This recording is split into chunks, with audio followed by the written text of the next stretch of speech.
In 1885, Freud's career took a momentous turn for the better. That year, his research in neurology led him to Paris to study the problem of hysteria with Dr. Jean-Marie Charcot. Hysteria had become a catch-all diagnosis for patients who exhibited an array of physical symptoms like spastic tics and speech impairments with no known medical cause. Hysteria was widely believed to be incurable, but Charcot disagreed.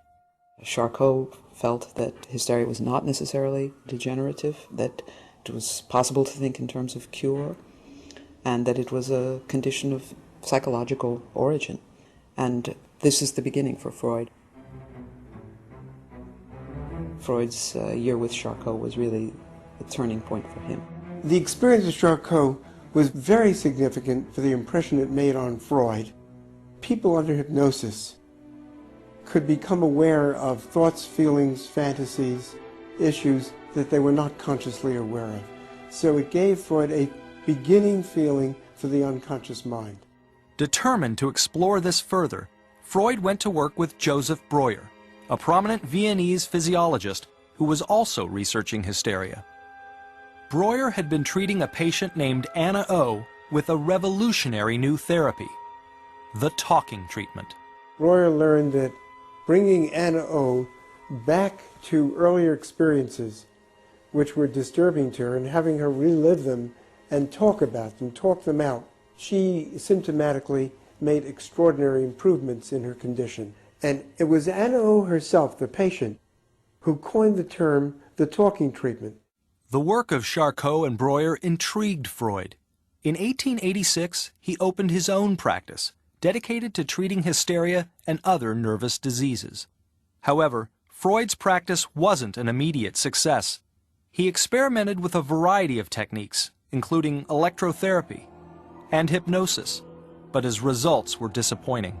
He discovered, by putting a person under a hypnotic spell, that you can get them to remember things that they have forgotten, to make associations between memories that had not been clear to them, and you can produce a temporary alleviation of symptoms, but it didn't last.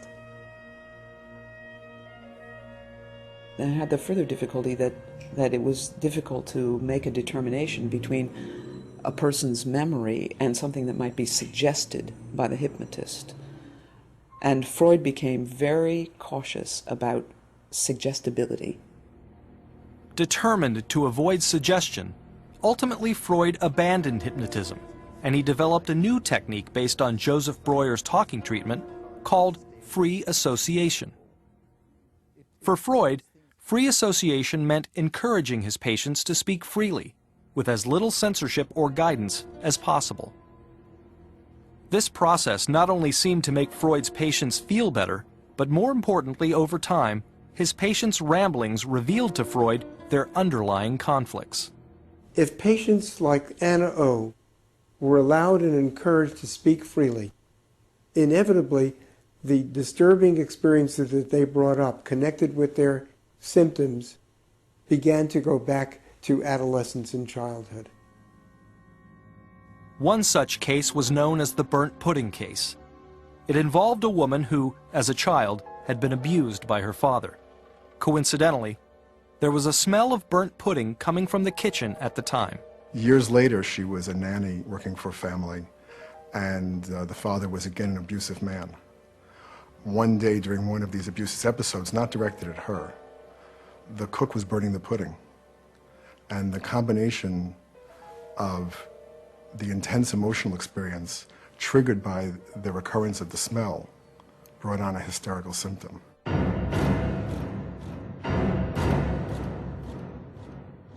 As more and more of Freud's patients began recalling incidences of abuse from their childhood, Freud arrived at a bold conclusion that he would later come to regret.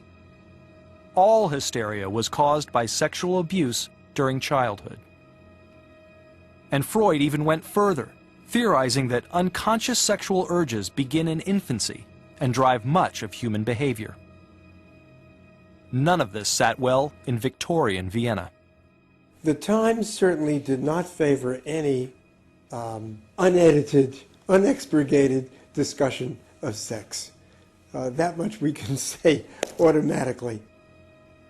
And certainly the public in Vienna, back in that time, didn't want to deal with issues of sexual molestation any more than they really wanted to acknowledge all kinds of other problems inside and outside of homes.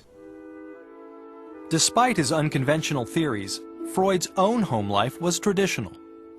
Having married the love of his life, Martha Bernays, the Freuds had 6 children during their first 9 years of marriage. They settled into a typical domestic arrangement. While Martha managed the family, Sigmund Freud was consumed by his work. Freud not only saw patients 5 and 6 days a week, but some of the patients went with him on his vacations and continued their analytic work there.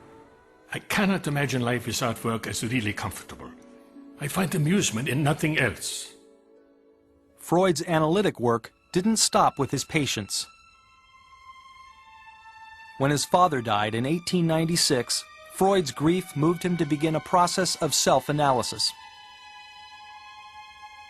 In effect, Dr. Sigmund Freud became his own patient. He was his own best subject.